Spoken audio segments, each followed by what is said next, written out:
Hello, magandang araw po sa ating lahat. Welcome po dito sa ating Munting Tinig channel. Ito po muli ang inyong lingkod, ang Munting Tinig ng Ordinaryong Filipino all the way from South Central Mindanao, particularly sa probinsya ng Sultan Kudarat, the home of the tribe people, the Muslim, the Christian, and Lumad. At ang pinapahalagahan po namin dito ay ang pagkakaisa sa kabila po ng ating pagkakaiba-iba. Yan. Sa mga bago po dito sa ating Munting Tinig channel, huwag kalimutan mag-like, share at saka subscribe. Malaking bagay po yan sa mga katulad ko na content creator. And para updated kayo palagi, pag nagla-livestream ako, manonotify kayo. At pag mag-upload ako ng video, manonotify din kayo. Ang gagawin po ninyo, don't forget to hit the notification bell. Okay? Sige. And pwede din kayo mag-join sa ating Munting Tinig community para maging bahagi kayo ng ating lumalaking pamilya. Now, alam niyo mga kamunting tinig, nagbadya o kung baga sumaya ang mga Duterte diehard supporters sapagkat ang baba daw po ng trust rating at approval rating ng ating mahal na presidente. Kasi wala naman silang ibang maipagmamalaki kundi yung survey ng False Asia na nakakuha ng mataas na rating. Bakit hindi na lang sinagad? No? Dapat ang approval rating ni Sara 100%, tapos ang kanyang trust rating is 101%. Kasi parang mukhang aso rin kasi na tahol ng tahol, no? Parang Dalmatian. Pero ito, nagagalit sila sa produkto or sa programa ng gobyerno na magbenta ng bigas na sa halagang 20 pesos. Hindi pa nag-umpisa ang pagbebenta ng bigas sa halagang 20 pesos per kilo, lumabas na yung mga pekeng mga nagbibinta ng sirang bigas at ipapaako nila sa gobyerno. Yun ang kanilang strategy.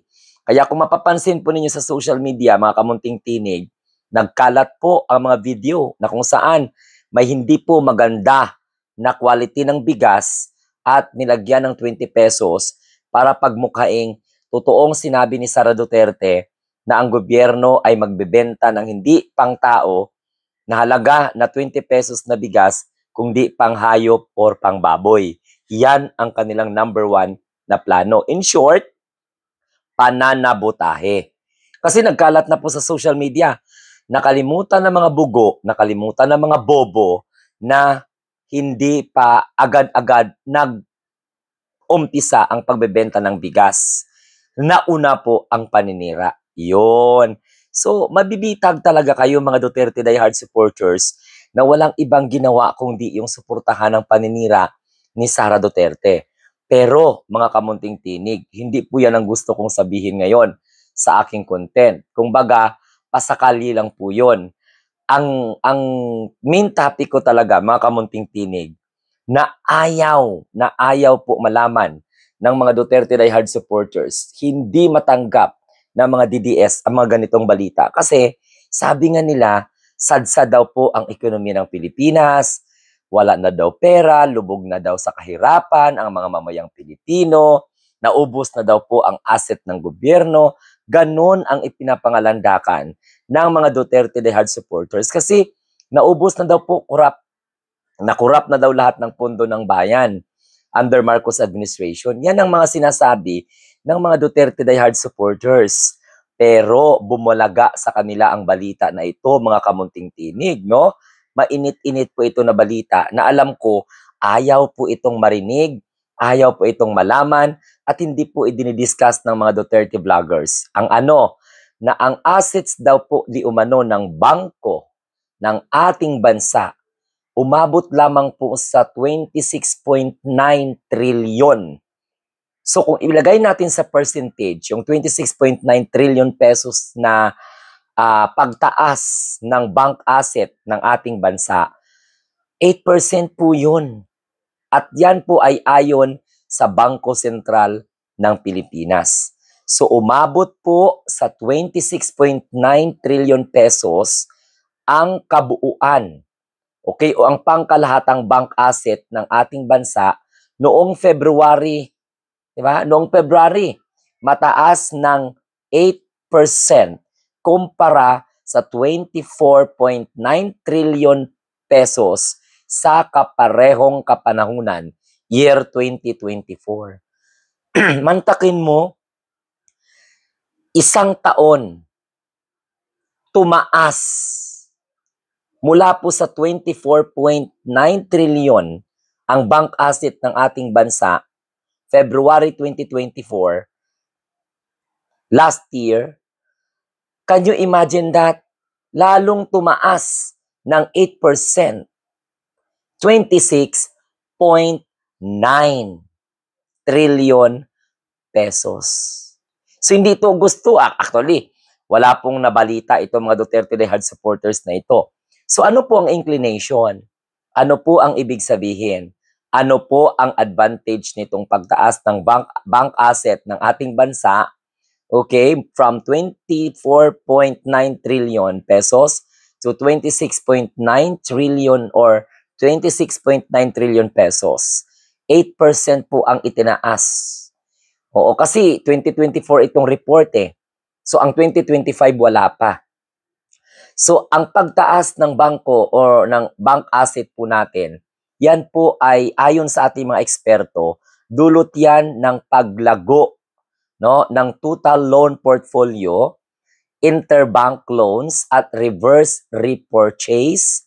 So yan ang sinabi po ng mga eksperto. At ganun din ang pagtaas ng net real property o yung ROPA, okay, na nakukuha mula sa binayarang utang.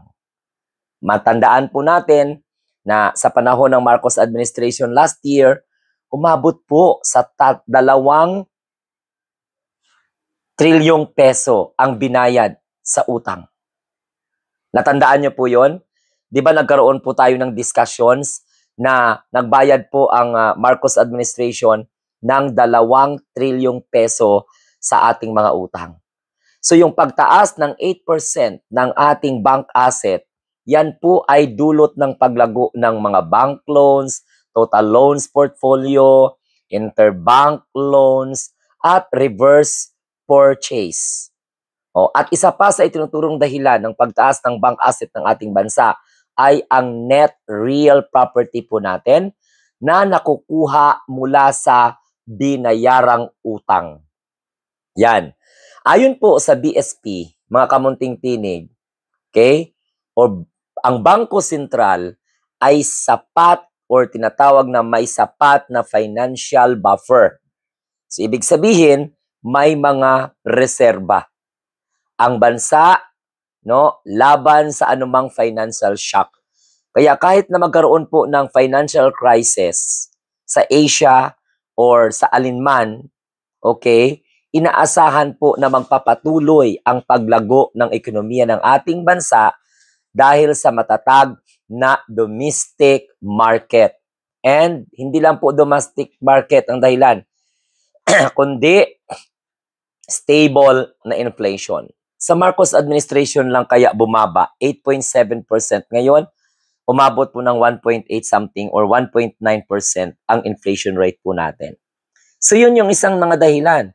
Yung stable na inflation, yung ating tinatawag na domestic market, yan po ang mga dalawang salik na makapagbigay ng punto upang lalong magpatuloy ang paglago ng ekonomiya ng ating bansa. At yan ang sinasabi po ng Bangko Sentral ng Pilipinas.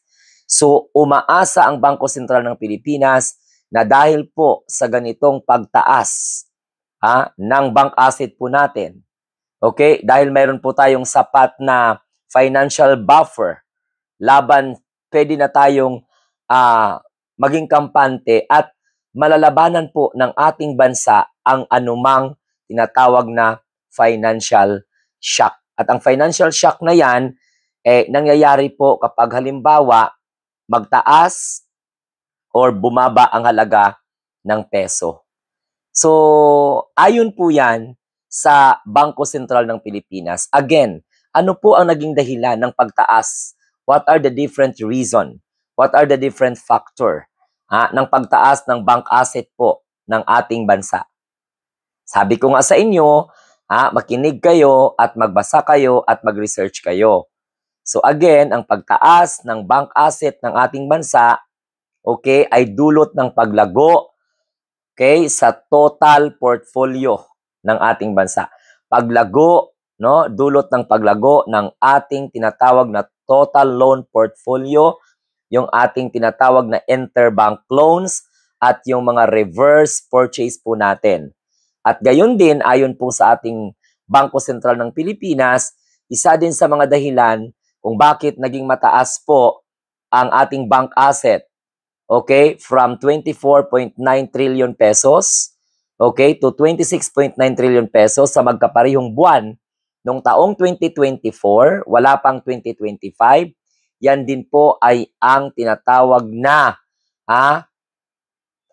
pagtaas ng ating net real estate, okay?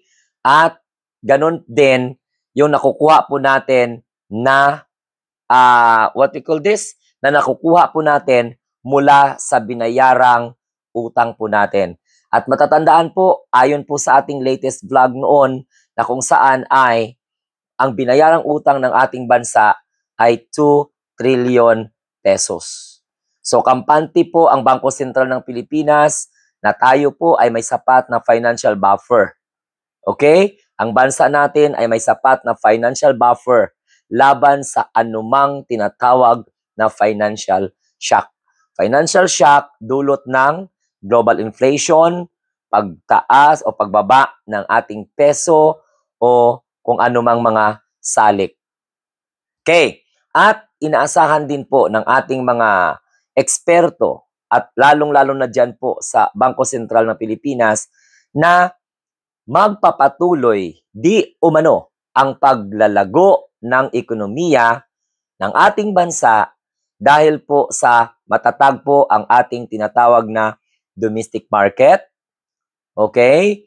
So, ibig sabihin, ang domestic market po ay isa sa magiging dahilan, oo, na kailangan po nating i-maintain sapagkat kapag magpapatuloy po ang pagiging matatag ng ating domestic market, hindi din mapipigilan ang paglago ng ating ekonomiya. Hindi lang po ang ating tinatawag na domestic market ang atin pong reason kung bakit nagkakaroon po tayo ng malago na ekonomiya. Andyan din po ang tinatawag po natin na stable inflation. Okay? Stable na inflation na hindi po maaapektuhan ng pagtaas ng pangunahing produkto. So, kung hindi man maiwasan yan, still, meron naman po tayong sapat na financial buffer laban po sa kung anuman na mangyari na may kinalaman po sa financial shock.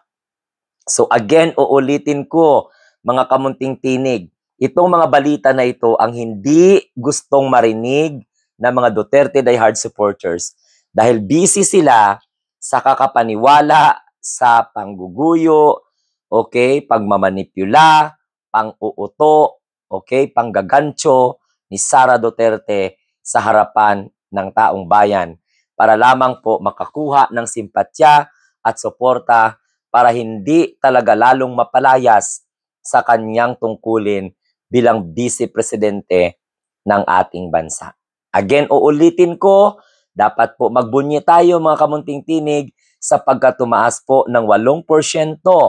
Okay, 8% po ang tinaas ng ating tinatawag po na yung ano ba yon? Yung ating bank asset. 8% from 24.9 trillion pesos again to 26.9 trillion pesos sa magkare-parehong taon at buwan. Okay? And that is really good news. Okay? So, bahala kayo mga Duterte diehard supporters kung masaktan kayo. Bahala kayo kung sabihin nyo naman na fake news. Expected na po yan, no? Na lahat ng mga magagandang nangyayari, pag bumaba ang inflation, fake news pa rin sa mga Duterte supporters. Pag tuparin yung hiling nila na magkaroon ng 20 pesos na bigas, fake news pa rin at pagdududahan na hindi po pang tao kundi pang hayop o pang baboy na naman yung 20 pesos na bigas na ibibenta ng gobyerno without understanding that the 20 pesos per kilo na bigas, katumbas po yan sa market ng 33 pesos, meaning quality po, hindi katulad ng bukbukin na bigas na kahit makain ng tao, pero tinitiis na lang panahon ng Duterte administration. So maraming salamat po sa inyo. Ako po ang inyong lingkod, ang munting tinig ng ordinaryong Filipino na palagi pong nagsasabi at nagmamalaki na tayo po ang mga bagong Pilipino sa bagong Pilipinas. Don't forget to click the notification bell para lalo kayong updated bawat update ko ng videos, bawat upload ko, bawat live ko. And please, as a content creator, humingi ako sa inyo ng suporta. Baka naman, huwag kalimutan mag-like, mag-share at makasubscribe sa ating Munting Tinig channel. Ito po muli ang inyong lingkod, ang Munting Tinig ng Ordinaryong Filipino. Have a nice day and God bless everyone. Mabuhay po tayong lahat. Mabuhay po ang mahal na Pangulo. Mabuhay po tayong mga bagong Pilipino sa bagong Pilipinas.